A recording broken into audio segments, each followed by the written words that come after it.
Ayan, ito yung mangga na isa. Sabi ni Gigi, buhay pa daw to. Pero, kita ko, yun mga dahon. Buhay na buhay pa. Kumbaga, sa ano niya, kalahati. Kalahati ng ano niya namatay.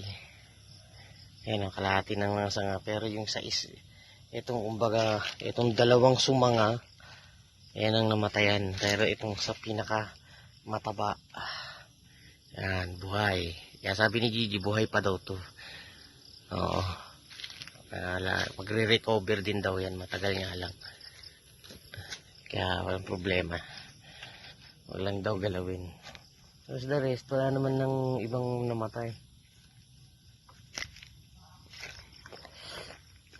Ayun, nakapagdilig kami kanina.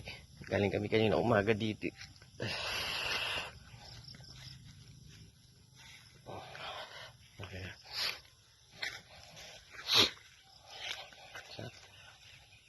Ito, hindi ko na-video sa may bintana mo.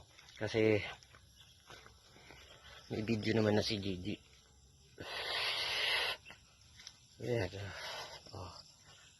Oh, ayos na flat na yung lupa. Oh. Ito yung dati may crater. Flat ko na. Ayan yung bintana.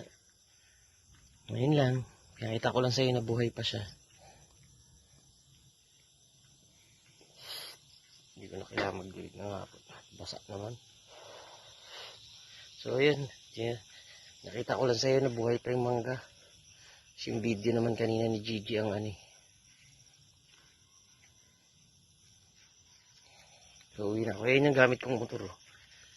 Yung galing sa tricycle. Oh, ayan o. Ayan na siya. Ayan. Karag-karag. Parang nakakalas pero gumagana pa. Diba? Okay na. Uwi na ako.